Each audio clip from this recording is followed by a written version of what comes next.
Well, hello. This is Isaiah Allen at the Salvation Army in New York. I'm the Lay Leadership Development Bureau Director, and we're going to have a conversation today with a couple of guests about self-care. And I want to thank you for tuning in, for listening, and for being a part of this conversation.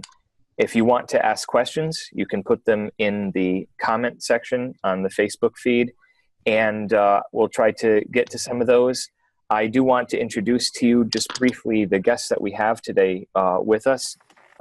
We have Commissioner K.F. Rader, who is retired president, world president, I should say, of women's organizations, has had a long career in the Salvation Army, and has a great deal of credibility throughout the world as far as talking about ministry and the importance of self-care.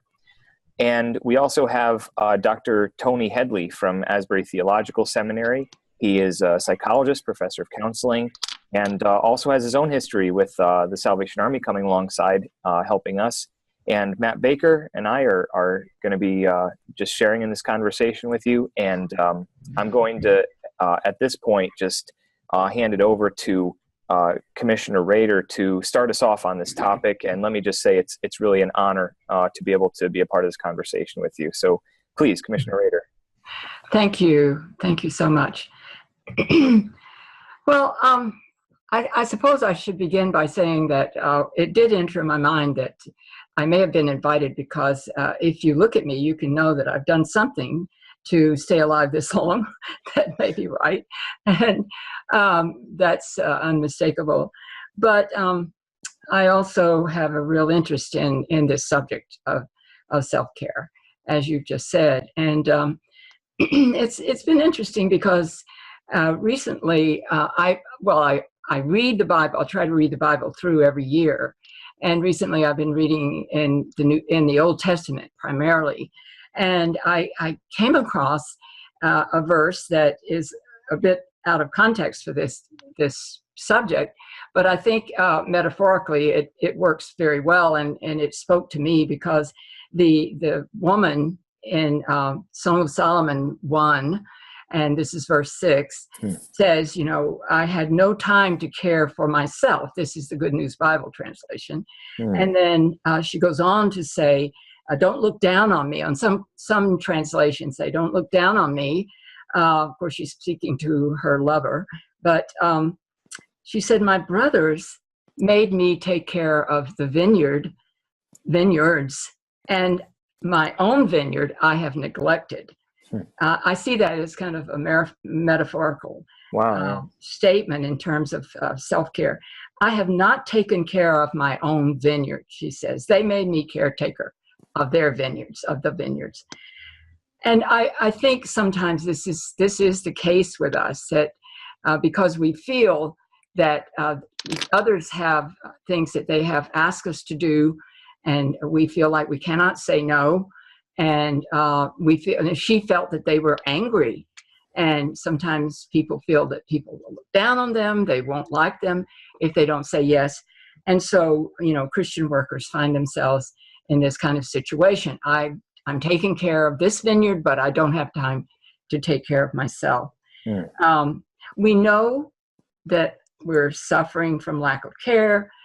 We'd like to feel that there's this outside pressure that is causing us to do it. But we also, there's that little statement, I had no time. We feel like also there's just no time to do this. And we know that there are those, who recognize their need for self-care, but they just don't know how to manage the time. There are those who like to give attention to themselves as well as serve others, maybe at the same time, but they kind of allow others to control their lives. And so this is kind of the way things go with a lot of Christian workers. Now, I know it's November. I was just at our Corps yesterday, and I saw all the boxes stacked up in the hallway, and it's coming up on Thanksgiving. We're coming up on Christmas, and as one of our soldiers says at our Corps, this is primetime Salvation Army. And we know what that means. That means it's all hands on deck. It's we're coming up to serving dinners and handing out food and doing all kinds of myriad kind of things. And that's when many workers become aware of their self-care deficit. But how do we survive physically and mentally and spiritually while we're trying to do these work schedules? The pressure is already on for many people who may be watching this today. They're already into it, and maybe they don't have time to set up a self-care schedule, but hopefully this will help. How do we keep from overloading those schedules and do justice to our own well-known theme, doing the most good? When the founder told his son, Bramwell, go and do something, he didn't say, you know, go and pray about it, son, and meditate on it and spend some time alone.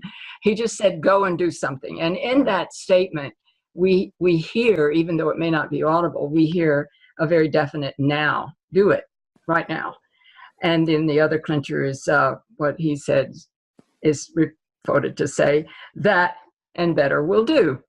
And so there you are. You know, you try to do, and then you're expected to do more.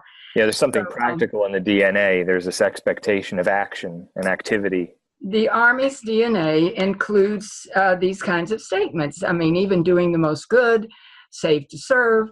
And then you get down to there's no discharge in this war. And people our age, you know, we hear that all the time, whether you feel like it or not, and whether you are, you know, physically able, there's no discharge.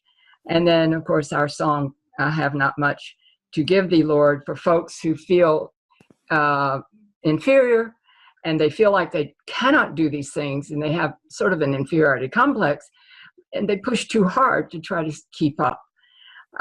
Even in scripture, you know, I came across this Proverbs 3:27, the Message version. Never walk away from someone who deserves help. Your hand is God's hand for that person. Now, I have on a shirt today that has, you know, heart to God, hand to man down each arm.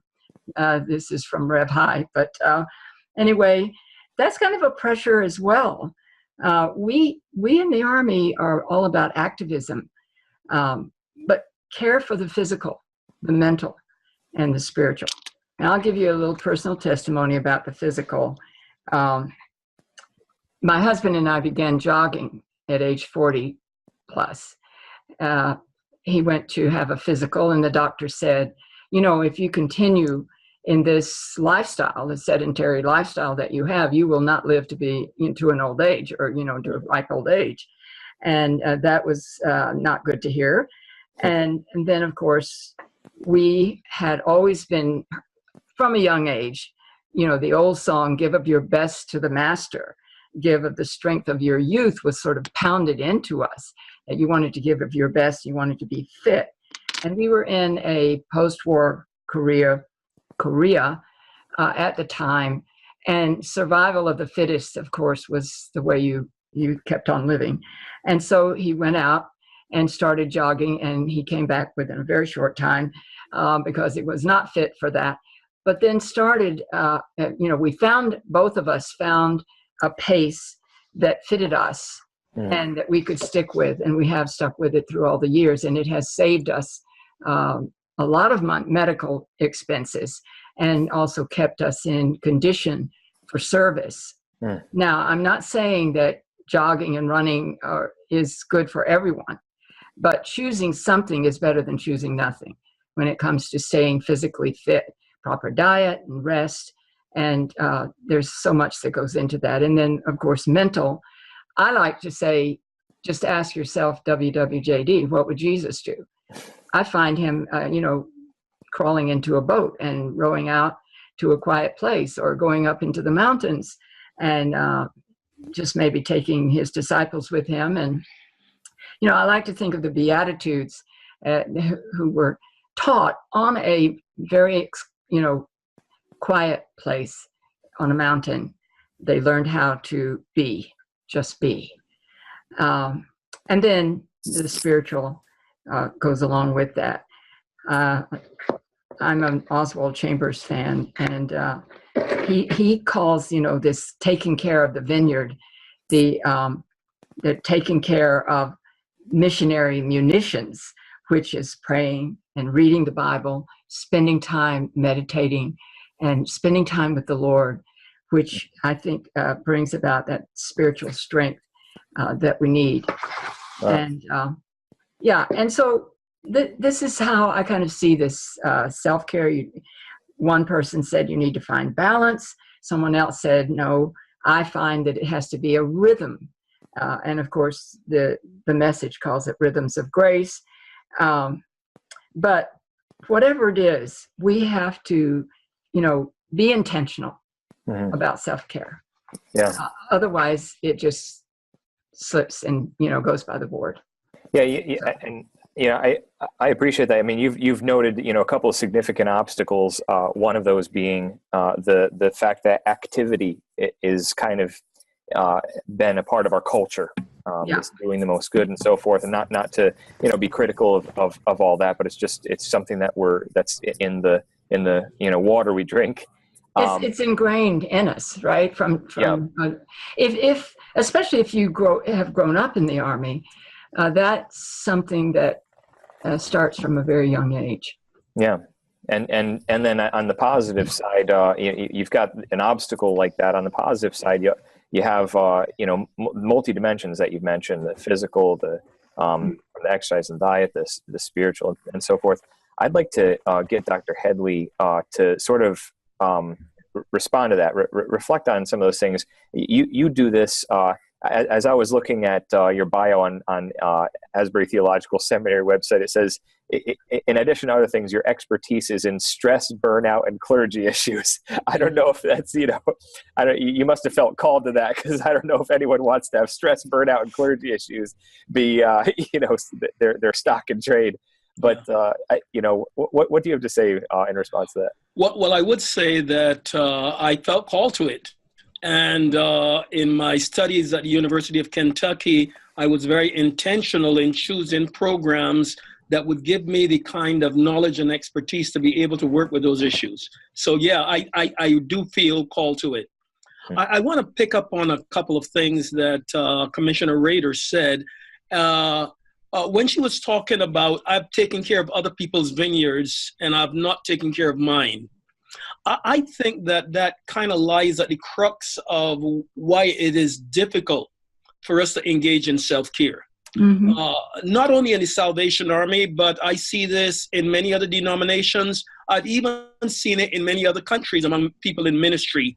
And that is, they start from the premise that ministry is other-centered. Ministry is what you do for others. Yeah. And in that sense of being for others, it leaves little, if any, space for yourself or for your family. Mm-hmm. And that, to me, is a major stumbling block. That if you think that is the only way to define ministry as other-centered, then anytime you start to do anything for yourself or you start to do something for your family, it kind of throws you on a guilt trip. That's not ministry. It's not ministry. And so several years ago, I wrote a book called Reframing Your Ministry. And the reframe that I was trying to bring about was exactly to kind of go against that truth. So in that book, the basic thesis was ministry is not simply what you do for others. Ministry is also what you do for yourself and what you do for your family. Mm-hmm. Now it's about 200 pages, but that's the kernel of what the book is all about. To try to move people away from thinking about ministry in a one-dimensional way that leaves little space for self. Mm-hmm. I also think that a part of the problem is not only the other-centeredness, but a part of the problem is that, particularly I think in the holiness Wesleyan world, self is a bad word. So anytime we start thinking about self, we see it as selfish. Rather than seeing it, if I look at a wall and I say this wall is red, I don't mean that there's something, that this wall is reddish. I don't mean that there's something wrong with the wall or with the color. I simply mean that it is taking on the characteristic of itself. It has this reddishness about it. Mm-hmm. But someone suggested that when you take the word self and you add ish, it immediately becomes negative. Yeah. And so we have to learn to think differently about the self, that the self is not something to be demeaned, to be diminished. In fact, can we serve God without a self? I don't think that's possible. So one of the things that I think has to shift, not only in the way we conceptualize ministry, but also the way we conceptualize and value the self. And seeing all that God has made us or being as something very valuable, something that ought to be cared for, something that is worthy of addressing all of our needs. Because if we don't do that, we don't do well. We don't do well for ourselves, and we certainly are not able to do anything positive for others. One of the things that I've learned from Wesley and learned from a lot of other places, including the Beatitudes, is that ministry is always proceeds from the inside out. You know, it's always inside out. And so if there is nothing within me, if I am physically unhealthy, emotionally exhausted, if I am spiritually drained, what do I really have to offer someone? David Benner suggests that unless I have a quiet place in myself, I cannot offer myself as a gift of hospitality to someone else. And it's only when I become this person with a quiet, still center, a person who is nurtured internally, that I then will be able to offer myself as a gift of hospitality. Right. So I think that those are two major stumbling blocks. One, the notion that ministry is other-centered, and secondly, the devaluing of the self, that I think it is in many places in Christianity, but I think it is especially so in the Wesleyan world, because we talk about eradicating the self. Now, I'm not sure God wants to do that. Not the self. The sinful nature, yes, but I don't know the self, because that's what we have with which to serve God. Yeah, and like you say, without the self, how can we serve God?